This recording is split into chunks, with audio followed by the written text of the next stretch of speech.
back. What is up, guys? TriforceCaboose here today, and today we are going to get a chance to make the world famous Cafe LeBlanc curry. Now, you guys know I'm a huge fan of Sojiro, coffee daddy if you will. I even came dressed the part right on down to the big old white loafers.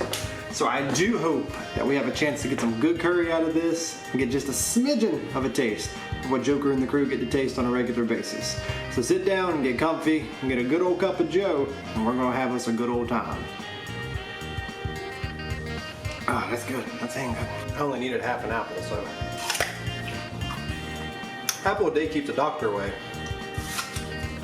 I guess if you want to romance to Cumin, you probably shouldn't eat apples.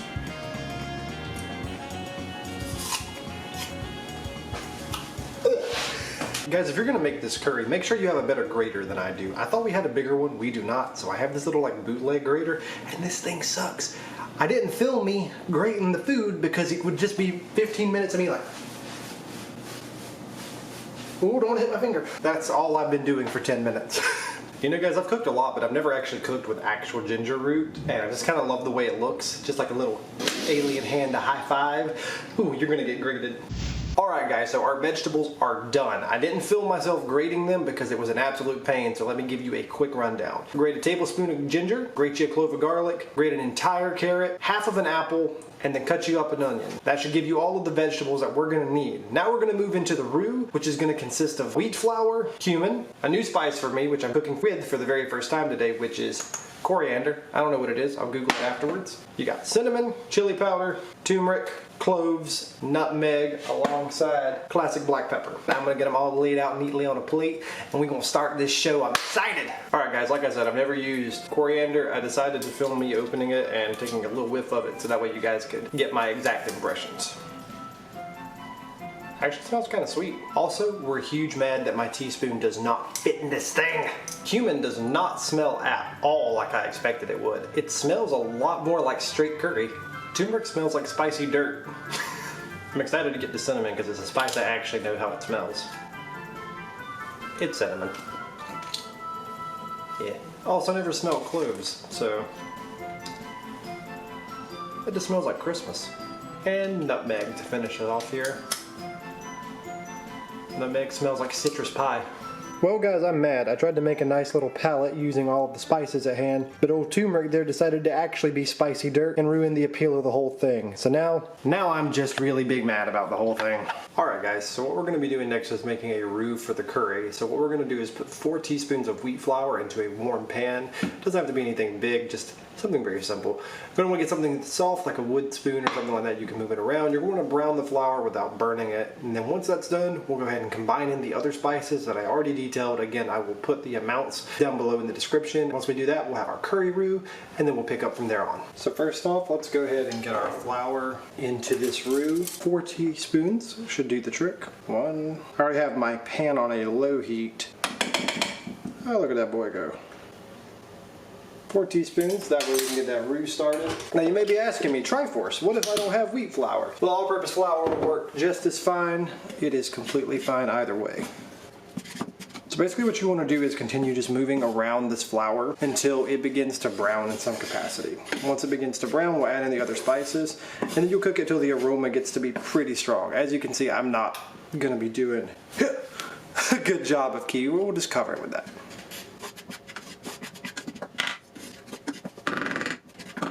Once the flour has had time to brown, kind of warm up and everything like that, start to kind of get the aroma from that. At that point, we will bring our palette of spices in, and you're just gonna unforgivingly add these bad boys right on into that. And then just continue to fold these spices together until everything just smells real strong and the whole house smells like goodness. I hope the color comes through good because it actually is a really pretty brown.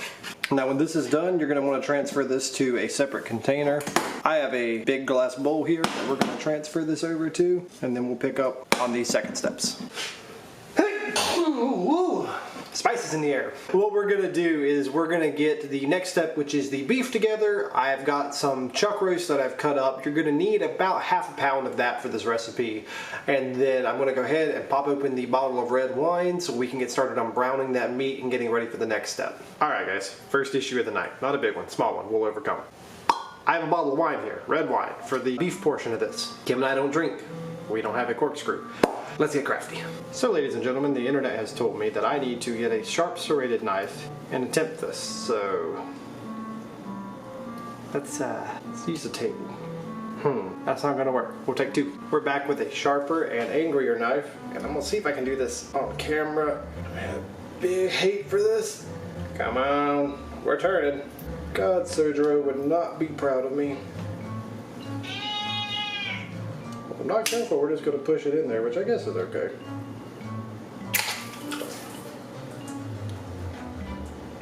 Well, now I and most of our kitchen is coated in wine, so nobody tell Kim I made a mess. It's okay, I'll clean it up.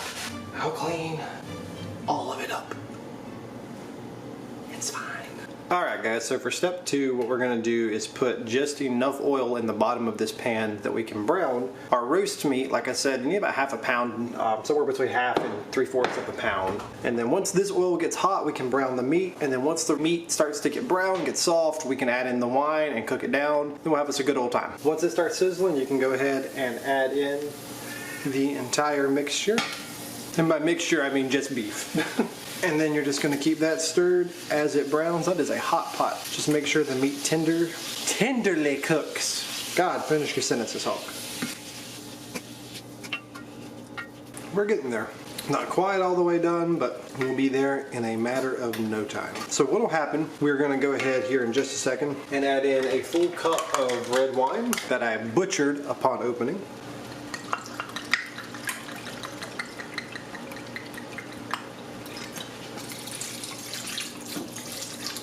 So go ahead and give that a little stir here.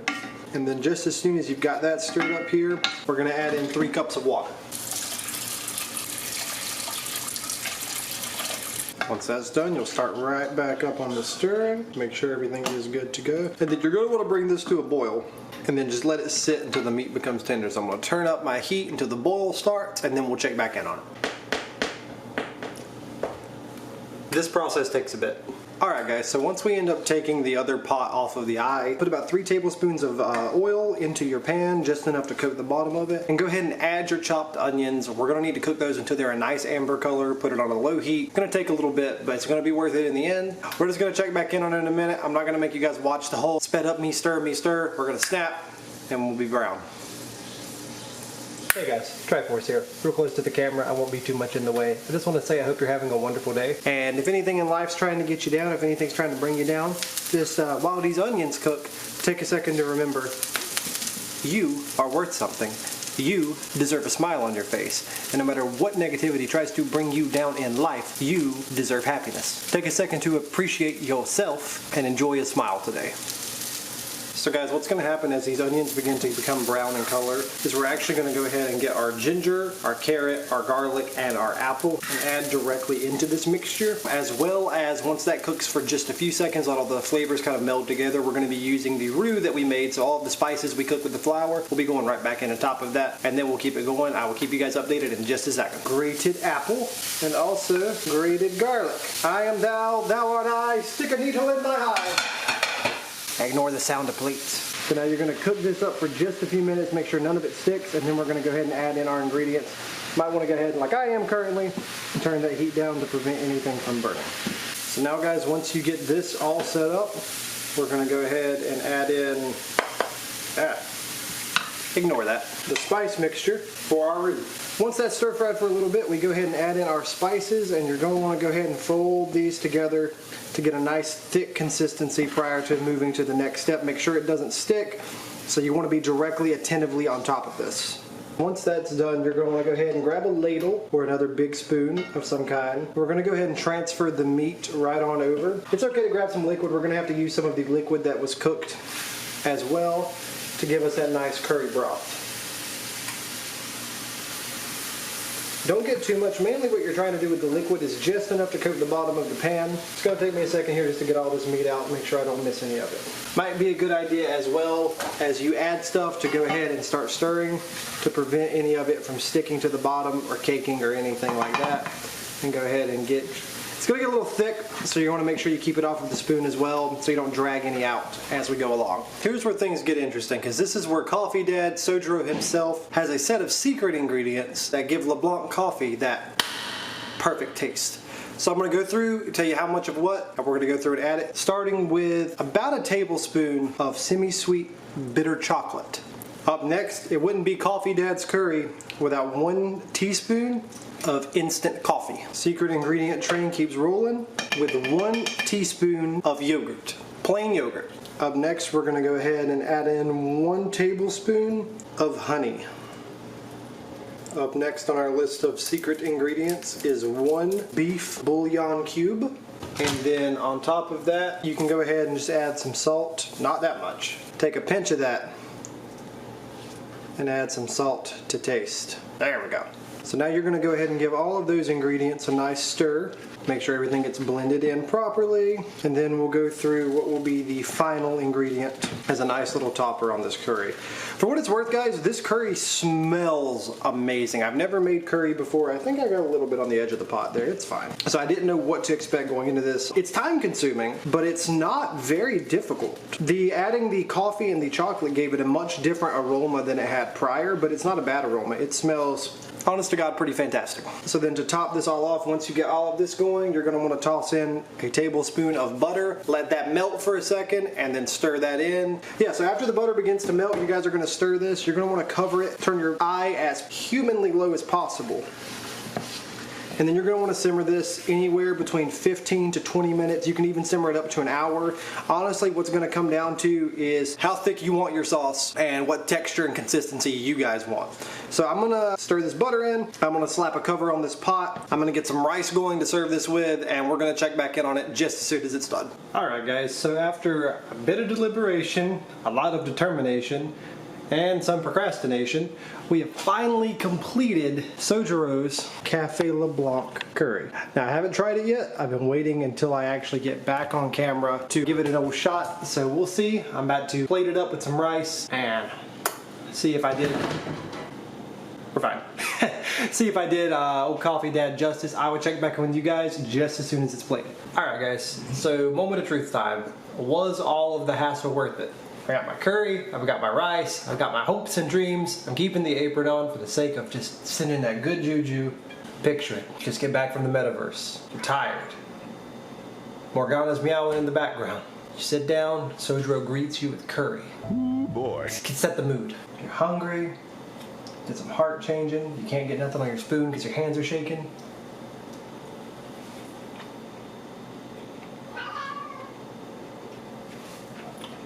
No Morgana, you can't have any?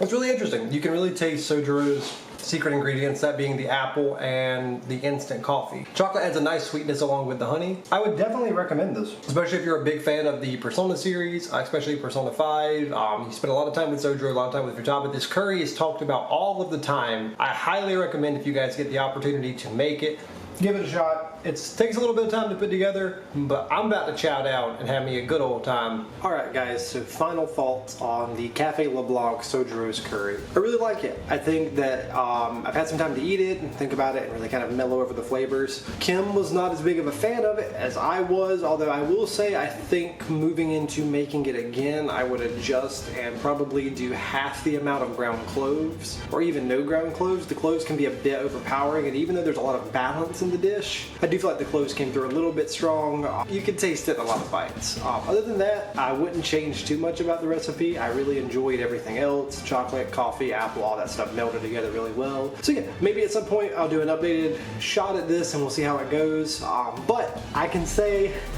I made Sojiro's curry.